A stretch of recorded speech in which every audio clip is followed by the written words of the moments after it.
오늘 말씀은 로마서 2장 14절에서 15절 말씀입니다.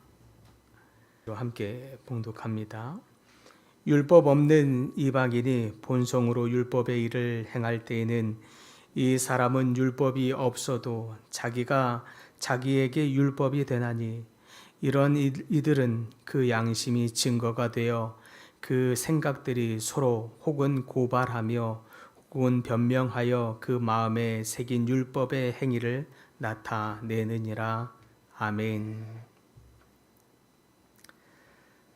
어느 날 한 외국 선교사가 아프리카의 한 부족 마을에 들어가게 됩니다. 그는 성경을 단 한 번도 들은 적이 없는 그 부족 마을 사람들에게 들어가서 함께 생활하게 되면서 놀라운 사실을 발견하게 됩니다. 이 사람들이 생활하는 그 모습 속에서 누군가 자기네들 사이에서 생활을 하다가 무슨 물건을 훔치게 되는 일이 있으면 그 부족 마을 사람들은 모두가 모여서 서로가 그 훔치게 된 사람들을 꾸짖고 훈계하고 또 피해자에게 용서를 구하게 하더라는 것입니다. 그리고 공동체가 다 같이 모여서 어떤 회복을 위해서 함께 노력하는 모습을 보게 된 것입니다. 이 모습을 본 이 선교사가 너무 놀래서 그 사람들에게 묻습니다. 당신들은 성경도 모르고 또 하나님에 대해서 들은 적도 없는데 어떻게 이렇게 옳고 그름에 대해서 이렇게 따지고 분명하게 중요하게 여깁니까? 라고 물은 거죠. 그러자 이 부족의 족장이 이렇게 말했다고 합니다. 우리 마을에 오랫동안 내려온 전통인데 그것이 신의 가르침이라고 믿고 있습니다. 라고 대답했다고 합니다. 이 부족의 사람들은 이것을 그들이 알지 못하는 신의 가르침이라고 대답했지만 이 이야기는 오늘 우리가 읽은 이 로마서 2장 14절과 15절의 이 내용과 정확히 연결되는 말씀이라고 할 수 있겠습니다.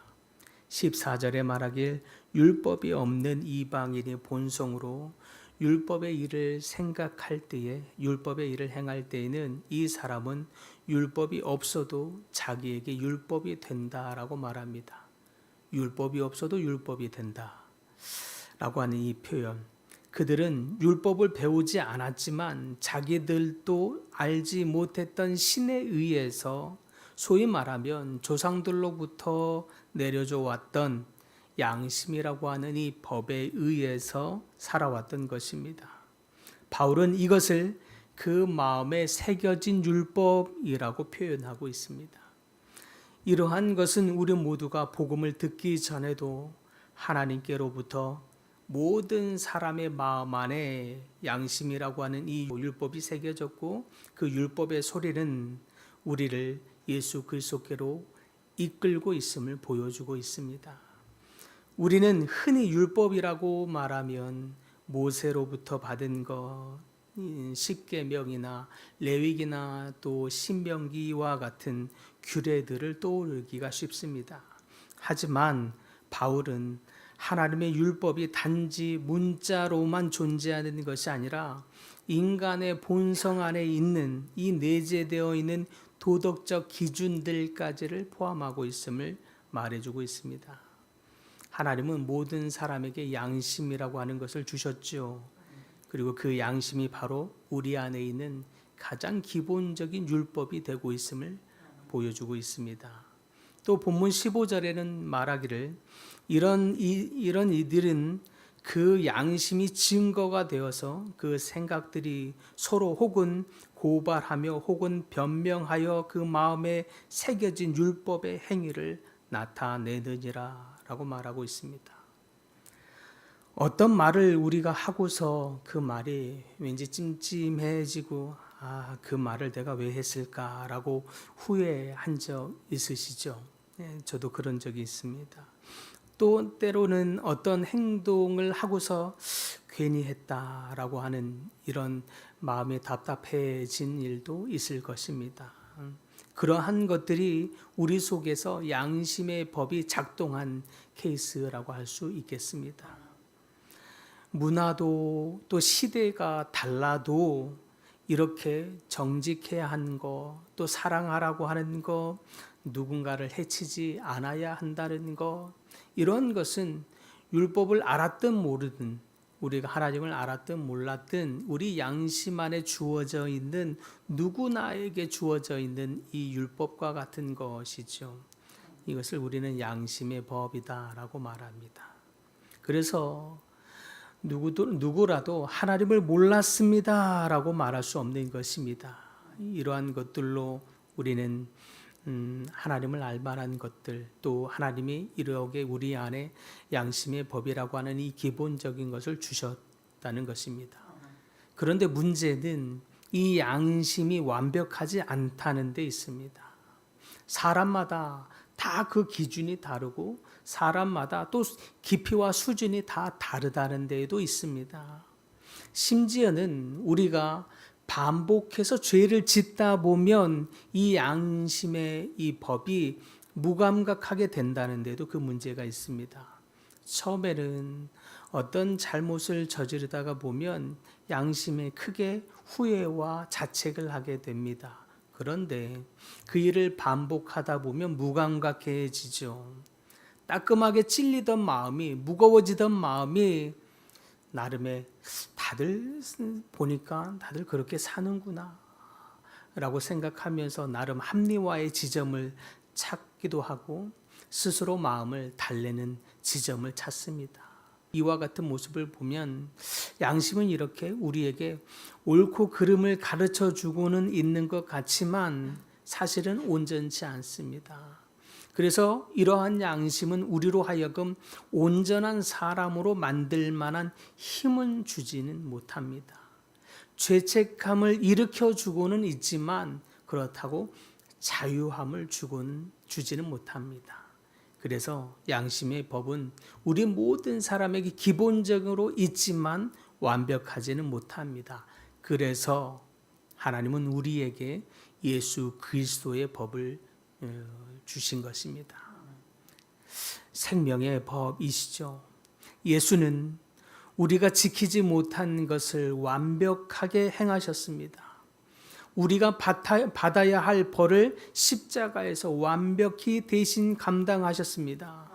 그리고 부활하셔서 우리가 짊어져야 할 모든 것을 다 감당하시고 우리에게 마음의 새로움을 선물해 주셨습니다. 이제 성령께서 우리 마음에 하나님의 뜻을 더 분명하고 선명하게 주시고 이제 양심이 말할 때에 도망가지 않도록 도와주시기도 하십니다. 양심은 우리가 죄 가운데 있을 때에 그 양심은 우리로 하여금 더 무디어지게 말하지만 예수 그리스도 안에 있으면 우리로 하여금 더 오히려 길라잡이가 되게 만듭니다. 그래서 하나님은 예수 그리스도를 통해서 우리로 하여금 정죄하는 율법이 아니라 생명으로 이끄는 참된 율법, 참된 복음을 주셨다라고 하는 것입니다. 예레미야 31장에 보면 그래서 말하기를 하나님께서 이렇게 말합니다. 내 법을 그들 속에 두며 내 마음에 기록하여 나는 그들의 하나님이 되고 그들은 내 백성이 될 것이라 라고 말하면서 이 율법은 돌판이 아니라 성령을 통해서 마음에 새겨지는 은혜의 법이니라 라고 말합니다. 하나님이 우리에게 주신 법은 양심을 넘어선 그리스도의 새로운 법, 생명의 법입니다.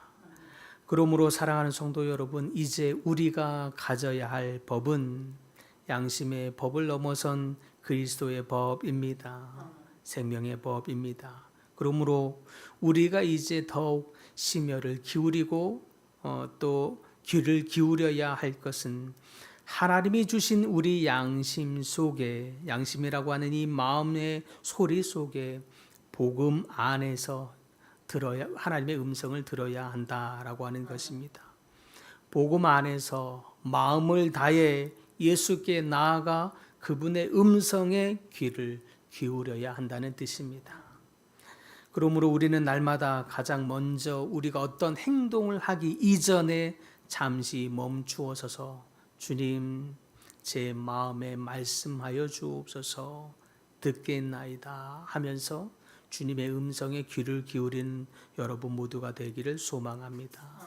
더불어서 주님의 음성에 귀를 기울일 때에 특별히 주님, 날마다 우리에게 말씀을 또 비추어 주셔서 주님이 주시는 그 음성, 말씀 가운데 분별하게 하시고 말씀으로 확인받게 하여 주옵소서. 그러므로 분별할 수 있는 여러분들 되기를 간절히 바랍니다. 마지막으로 복음 안에서 우리 마음 안에 말씀하시는 주의 음성이 있다면 우리는 즉시로 그 음성 앞에 돌이키고 순종하는 여러분들이 다 될 수 있기를 바랍니다. 이를 통해서 마음 안에 날마다 말씀하시는 그 음성 앞에 민감히 반응하고 듣고 순종함을 통해서 날마다 하나님과 동행하는 여러분 모두가 될 수 있기를 간절히 축복합니다.